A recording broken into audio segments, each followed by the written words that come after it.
yard and everything. All right, folks, welcome back. We are now joined by Bobby Lane, who's with Exterminators, and we are talking about fighting the fleas and ticks, and then we'll also talk about mosquitoes, too. Tis the season. But you got a couple of great tips here, because not only do fleas and ticks bother our furry friends, but there can be a pain for the humans as well. Exactly. So we got a couple different things here when it comes to fighting off these fleas and ticks that we want to talk about. And I think first off, it starts off with just that daily tick check. Make sure that you're checking daily, especially if you're taking your pets out for walks a lot. One helpful tip there is to maybe keep them out of tall grasses, out of wooded areas. If you have a paved area, like a walking trail or something that's paved, best place to walk them.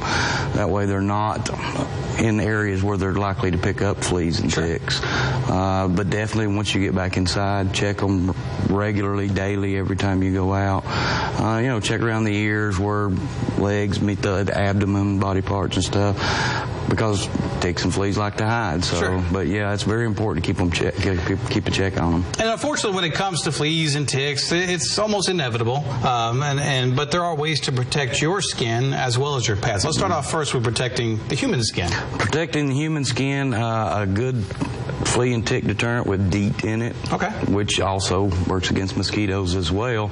So those three things are kind of tied in a lot of ways. But applying that product to your skin before you go out to make sure that you're protecting yourself. As far as your animals, preventative flea dips with your veterinarian, things like that. A couple of good tips about keeping the home safe from fleas and ticks inside is making sure that you're laundering the pet bedding areas regularly, vacuuming regularly. That gets all the fleas and any larvae, anything up out of the carpet. And don't just put the vacuum cleaner back in the closet. Take that bag out and throw it away. That's a good point, too. So if not, they're just going to crawl right back out of it. So we have plenty of rain that is moving, and it did dry out the last couple of days, but that rain can spell trouble because mosquitoes love standing water. Exactly. You got a couple of tips here just to remind us about getting rid of mosquitoes. Make sure that your yard is staying as dry as possible around the house. Make sure that if you've got a irrigation system, that the sprinkler heads are turned away from the house so that it's not spraying the house and puddling up around the foundation.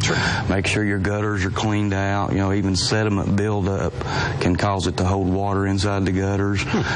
Kids' play toys, make sure they're turned over upside down so water's not standing on them. And even trash containers. A lot of the big plastic trash containers have the indentions on top of it that water can set in. And even, believe it or not, the cap from a soda bottle. Because it only takes a couple of days for mosquitoes to breed and hatch, and then you have a problem and they're flying around doing what they do best. All right, folks, and sometimes the job is just too big. That's why Exterminators is here. They're located just off Amnicola Highway. Phone number is 629-7378. There's the address on your screen. Appreciate you coming in. Thank you for having us. That does it for today. Have yourself a wonderful day. Stay dry out there.